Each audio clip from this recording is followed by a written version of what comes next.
S'il y a un truc que j'aime énormément dans la narration, c'est que chaque média a ses propres codes uniques avec lesquels un créateur doit composer. Par exemple, le théâtre est limité par la taille de la scène, le fait que les spectateurs soient toujours du même côté et que le décor reste le même pendant tout l'acte en cours. Ces contraintes forcent les auteurs à penser et écrire leur œuvre de manière à rendre le tout le plus clair possible, et ces spécificités du média existent chez chacun d'entre eux. Toutefois, la narration a aussi ses points propres à elle-même, points qui existent peu importe le média et qui, s'ils sont connus et compris par le spectateur, lui permettent de mieux comprendre les intentions de l'auteur. Dans mon cas, je vous en ai parlé la semaine dernière, je vous en ai aussi parlé lors de l'épisode sur The Mentalist, et j'avais dit qu'on y consacrerait une vidéo, donc allons-y. Bienvenue dans ce storytelling sur le fusil de Tchekhov.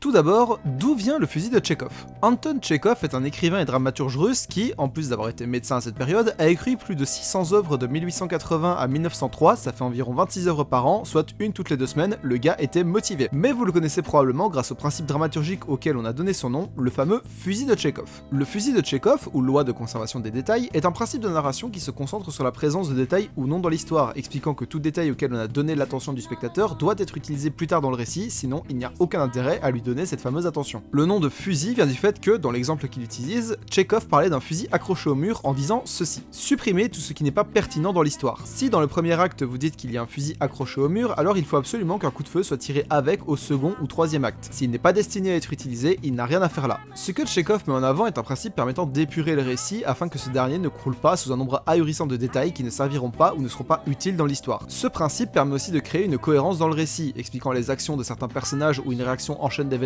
divers et emmener à la situation dans laquelle des personnages peuvent se retrouver. Il est important de noter que si l'exemple donné par Tchekhov parle d'un fusil accroché au mur, un objet avec une consistance physique, ce principe peut s'appliquer à des paroles prononcées semblant anodines, à un plan de caméra auquel on a donné un focus particulier, ou même une action d'un personnage qui peut sembler inutile. Deux très bons exemples de cette loi se trouvent dans le film Signe de M. Night Shyamalan. Dans ce dernier, une famille américaine se retrouve confinée chez eux suite à des apparitions d'extraterrestres, et, alors qu'ils pensent que ces derniers sont partis, ils se retrouvent confrontés avec l'un d'entre eux. Graham, le personnage joué par Mel Gibson, revoit des flashbacks de la mort de sa femme et de ses derniers mots, disant à Merrill, son frère et ancien joueur de baseball, de frapper fort, menant au fait qu'il décroche une batte de baseball se trouvant au mur et se mette à frapper l'alien avec. Cette scène fonctionne comme un fusil de Tchekhov car le flashback a déjà été vu plus tôt dans le film, servant à expliquer l'état émotionnel du personnage de Mel Gibson et à émouvoir le spectateur, ce qui fait que lorsque la scène revient, la connexion entre les différents éléments se fait et justifie les informations sur le passé de joueur de baseball de Merrill, le fait qu'il y ait une batte accrochée au mur, etc. Mais je vous ai dit qu'il y avait 2 exemples dans ce film. Pendant tout le film, la petite Beau refuse de boire de l'eau et laisse donc traîner des verres d'eau un peu partout dans la maison. On pourrait se dire que le père est con de pas lui donner autre chose à boire comme du lait, du jus de fruits ou ajouter du sirop dans son verre, mais c'est pas bien grave. Et tous ces verres d'eau vont servir à vaincre l'alien quand la famille va comprendre que ce dernier est brûlé par de l'eau renversée d'un des verres, amenant donc au fait que Merrill détruit les verres avec sa batte, aspergeant l'alien d'eau pour le blesser. Aujourd'hui, le fusil de Tchekhov est plus connu sur le terme de foreshadowing, et je vais utiliser les deux termes à partir de maintenant, terme principalement utilisé dans les milieux geeks et s'est adapté à ces différents milieux. Si à la base ce concept s'appliquait à une pièce de théâtre, une œuvre dont on voyait l'entièreté d'un seul coup, il a évolué selon le média dans lequel il est utilisé ou selon l'utilisation que veut en faire l'auteur, gardant son principe de base qui est de donner du sens aux détails, mais en faisant varier les autres caractéristiques inhérentes à cette technique d'écriture. Reprenons un sujet dont j'ai parlé il y a quelques semaines avec la série The Mentalist et le cas de John le Rouge. La série base ses épisodes sur des fusils de Tchekhov en donnant de nombreuses informations qui sont vraies ou fausses, afin de perturber le spectateur qui connaît cette loi d'écriture et l'empêcher ainsi de comprendre de suite l'intrigue ou quelles informations données plus tôt sera mise en avant par la suite. Ici, on surutilise la technique en posant des vrais et faux fusils de Tchekhov afin de toujours garder une aura de mystère qui ne se dissipera que dans le rush des derniers épisodes, activant donc tous les vrais fusils pour créer une ligne d'explication cohérente. Un autre exemple très intéressant, se faisant en 2 temps, se trouve dans le film Avengers, l'ère d'Ultron. Au début du film se trouve un petit concours amical sur le fait de soulever le marteau de Thor, un artefact enchanté surpuissant qui ne peut être soulevé que par quelqu'un de digne, lui octroyant ainsi les pouvoirs de Thor. Si ce petit concours sert à représenter le caractère de tous nos protagonistes, il amorce aussi un double fusil de Tchekhov qui aura 2 résolutions, le premier dans la bataille finale et le deuxième dans Avengers Endgame qui sortira 4 ans plus tard. Dans cette scène, Steve Rogers ou Captain America, interprété par Chris Evans, soulève légèrement le marteau, montré par ce plan avec un focus sur le visage de Thor, interprété par Chris Hemsworth, qui semble surpris que le marteau bouge. Cette scène introduit l'idée que des personnes dignes de soulever le marteau, et donc voulant se battre pour le bien, autres que Thor existent et sont plus proches qu'on ne puisse le penser, et si au départ on pouvait espérer que ce soit le même personnage qui soulève le marteau plus tard dans le film, il n'en est rien. Suite à différents événements, le personnage de Vision fait son apparition, un androïde alimenté par la pierre de l'esprit, et démontre rapidement une certaine sagesse et compréhension de l'existence sans pour autant émettre de jugement ou pulsions négatives. Proposant son aide aide aux Avengers, il prend tout le monde par surprise en soulevant le marteau de Thor comme si de rien n'était pour lui rendre, acte semblant anodin mais qui nous renvoie à la scène vue plus tôt et permet de finaliser la caractérisation de Vision. Il arrive à soulever le marteau, il est donc un être digne et un allié dans lequel les Avengers peuvent avoir totalement confiance. Pour le deuxième fusil, on se retrouve donc dans Avengers Endgame où Iron Man, Thor et Captain America se retrouvent à affronter Thanos et le combat est loin d'être évident, le géant violet réussissant à tenir la dragée haute à notre trio. La situation devient même problématique quand Thor se retrouve dominé par Thanos jusqu'à ce que le marteau vienne frapper le géant avant de revenir vers celui qui l'a lancé,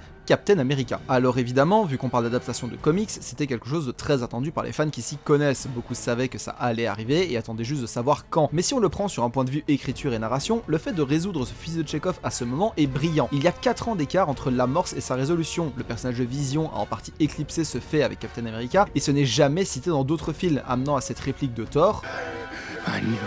qui représente les spectateurs assidus qui savaient que ça arriverait. Dans le MCU, on retrouve énormément de fusils de Chekhov, plus ou moins gros ou importants, ces derniers étant disséminés entre les différents films et pouvant se résoudre dans le même ou quelques films plus tard, créant une grande toile connectée où chaque élément fait sens, mais c'est aussi la plus grande faiblesse de ce genre de création. Si tout doit faire sens, on ne laisse pas de place à l'imprévu ou au superflu, chose qui peut casser le naturel de la narration et rendre cela artificiel. Comme tout ce qui est lié à la narration, le dosage est primordial dans l'utilisation d'une technique d'écriture et le foreshadowing n'y échappe pas. Justifier la mise en avant de certains éléments en les utilisant plus tard dans le récit permet de créer une cohérence narrative, mais cela ne doit pas devenir systématique, car toutes les informations dont on parle n'ont pas le même but ou impact. Si justifier la présence d'un fusil au mur ou l'attention donnée à un personnage est un bon foreshadowing, expliquant comment l'histoire a évolué d'un point A à un point B, ça ne veut pas pour autant dire qu'il faut tout justifier, certaines informations étant juste là pour caractériser un personnage, un lieu, une organisation, bref, donner de la vraisemblance à l'univers dans lequel se déroule l'histoire, et c'est là toute la subtilité du fusil de Chekhov selon moi. Quand on écrit une histoire, on doit développer un univers dans lequel cette dernière va évoluer, et cet univers n'a pas besoin d'avoir de justification à tout bout de champ tant que le spectateur y croit et que les informations données le rendent logique et plausible. Ce n'est qu'une fois l'univers mis en place qu'on peut commencer à s'attarder sur des informations qui serviront à amorcer le foreshadowing, lui-même servant le scénario. La définition du fusil de Chekhov est que si on montre un fusil accroché à un mur, il doit servir à un moment dans le récit, mais pour ne serait-ce que montrer ce fusil,